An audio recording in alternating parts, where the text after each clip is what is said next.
Welcome to this episode. Subscribe as soon as possible. The Rift Symbiote.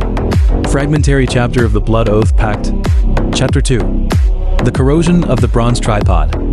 The dampness of the plum. Rain season seeps into every crevice of the museum. Lu Chen stares at the Shang Dynasty bronze tripod in the display cabinet, and a thin layer of sweat suddenly breaks out on the back of his neck. When the museum closed last night, this tripod still glowed with a cold light, but now it is covered with malachite green rust, as if it had been eroded by 1,000 years of time in an accelerated manner. With his gloved fingertips hovering 3 inches above the body of the tripod, he can feel a faint pulse coming from beneath the rust, very similar to the energy fluctuation when the Root-Kill porcelain washer resonated yesterday. Mr. Liu, this is the surveillance record from this morning. The security guard pushes the tablet over. In the empty exhibition hall on the screen, the rust on the bronze tripod is spreading at a visible speed, forming twisted patterns on the belly of the tripod. Lu Chen enlarges the screen, and those green patterns actually form 3 ancient Chinese characters, Mirror Abyss, exactly the same as the place name that repeatedly appears in his father's diary. Qinglun appears behind him somehow.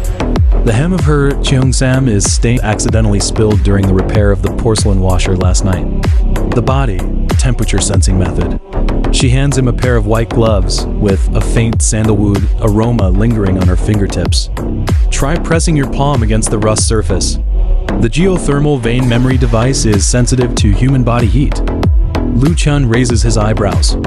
This is a restoration taboo, but looking at the faintly visible butterfly-shaped birthmark on Qinglun's wrist, he remembers that when she pressed her palm against the display cabinet glass last night, the star map on the surface of the porcelain washer resonated with the birthmark. The moment the gloves touch the copper rust, he suddenly withdraws his hand.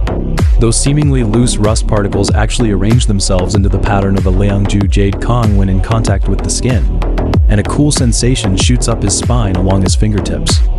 Close your eyes. Qinglun's voice, mixed with the hum of the museum's air conditioner, has a certain rhythm.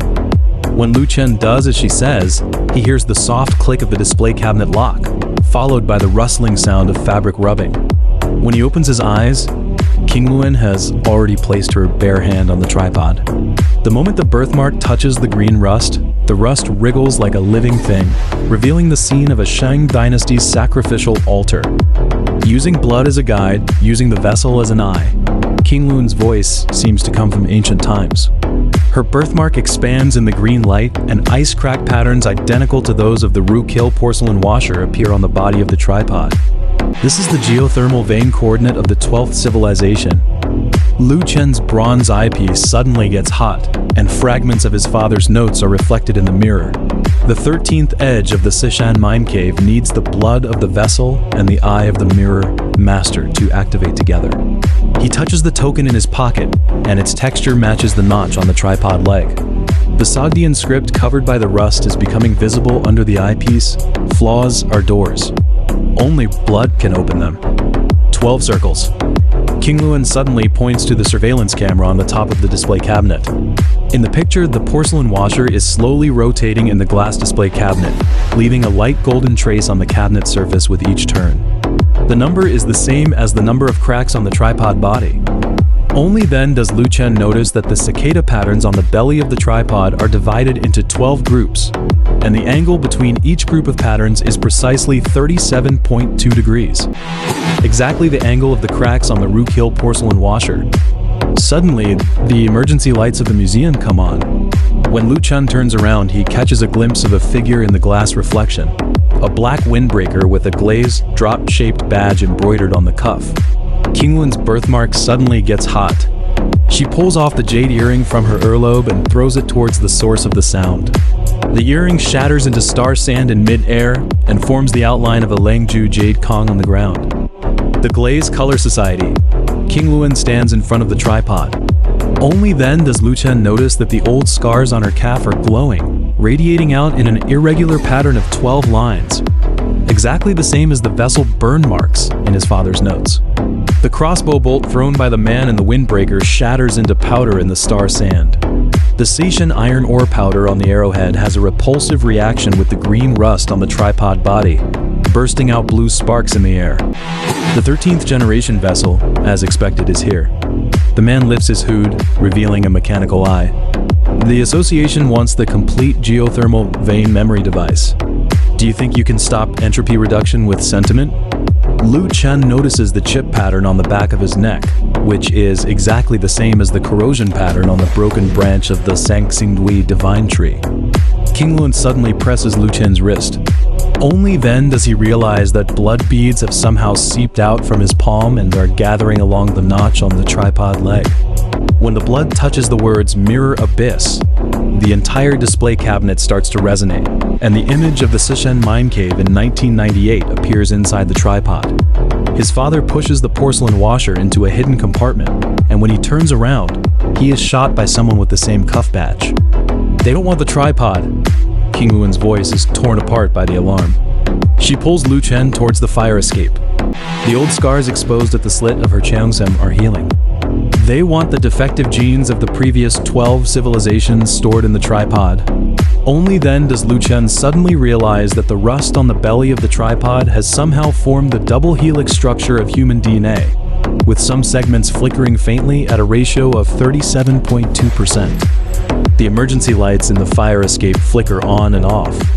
Lu Chen touches the bronze eyepiece left by his father, and suddenly, fragments of King Luan's memories are reflected in the mirror. In a Song Dynasty official kill, a young girl injects blood-stained star sand into the porcelain body, and the star map emerging from the kill fire overlaps with the patterns on the tripod in front of him. "Defective gene bank," he blurts out. Surprise flashes in King Luan's eyes.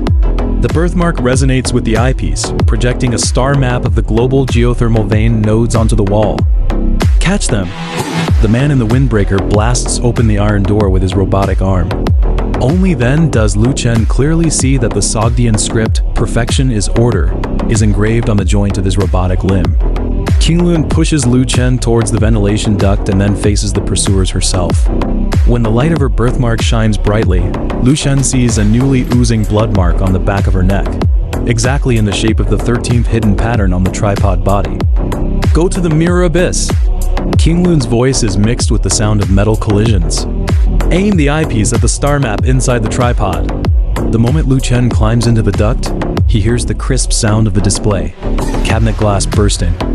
Looking back, he sees King Luan's blood beads floating in the air, fusing with the green rust on the tripod body to form a three-dimensional model of the Sishen mine cave. The rust from the ventilation duct falls on the eyepiece. When Lu Chen wipes it, he finds his father's handwriting engraved on the inner side of the eyepiece tube. The key to the 13th experimental subject is to make the rifts into bridges. When he aims the eyepiece at the star map inside the tripod, the rotation of the porcelain washer suddenly speeds up.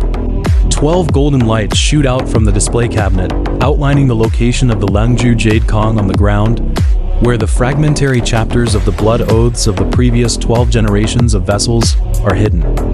The crossbow bolt of the man in the windbreaker flies past his ear. Lu Chen rolls into the safety passage. The rubbing of the tripod patterns in his arms suddenly gets hot. The rust on the rubbing actually develops an image on his skin, forming the same pattern as King Luan's birthmark. Only then does he suddenly realize the true meaning of "Don't let personal emotions get involved when restoring cultural relics" in his father's diary. The emotional fluctuations of the mirror master are themselves the key to the geothermal vein memory device. The son of Luming-Shu? The mechanical eye shines in the dark. The man tears off his windbreaker, revealing the association's badge on his chest. Do you think accepting flaws can save civilization? The previous 12 experimental subjects all thought so. Lu Chen takes a half, step back, his lower back touching the spare display cabinet, and feels the crack of a bronze ware. It is the broken branch of the Sangxingdui divine tree repaired last week, which is resonating with the pattern on his palm at the moment. Suddenly, King Luan's star sand falls from the ceiling, corroding ice crack patterns on the man's robotic arm. The core of the geothermal veins, the blood of the mirror, master, the tears of the vessel. Her cheongsam is soaked in blood, but it heals instantly when it touches Lu Chen's token. None can be missing, but you miscalculated human choice. When the first ray of morning light penetrates the museum dome, Lu Chun finally sees the full view of the green rust on the tripod body. It is not corrosion, but the rifts of the geothermal vein energy taking shape, each connecting to the defective memory of a certain civilization. King Luan stuffs the blood-stained star sand bottle into his palm. Half a line of Sogdian script is engraved on the bottom of the bottle, exactly the same as the scrawled writing at the end of his father's diary. Flaws are not curses, but the beginning of symbiosis. The sound of a police siren comes from afar. The man in the windbreaker turns into powder in the star sand. Before he dies, he stares in disbelief as real rust marks appear on his robotic arm. Lu Chun tightly holds King Luan's hand and finds that her birthmark has faded like glass, but it lights up again when touching the tripod body, forming a time-spanning echo with the 13th crack of the porcelain washer. They'll come again. King Luan looks at the porcelain washer that has stopped rotating in the display cabinet. In the center of the 12 star rings, the 13th hidden pattern is slowly growing. But this time, humans are no longer passive experimental subjects. Lu Chun nods. The faint light of the global geothermal vein nodes is reflected in the eyepiece. The cracks on the cultural relics that were once regarded as flaws are now as bright as a star map. Outside the museum, a crack appears in the plum rain season sky. The sunlight passes through the crack and refracts a colorful spectrum on the green rust of the bronze tripod body. Lu Chun finally understands the metaphor in his father's diary. Restoration is not about covering up flaws, but making the rifts the language for civilization to communicate with the geothermal veins.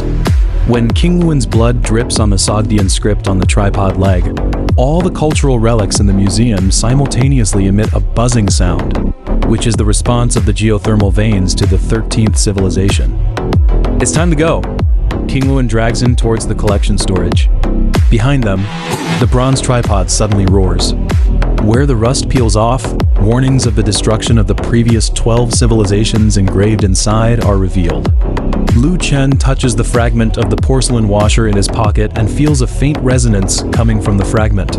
It is the heartbeat of the Earth's geothermal veins, and also the first comma that human civilization writes in the universe. This episode ends here. The next episode will be even more exciting. Subscribe now.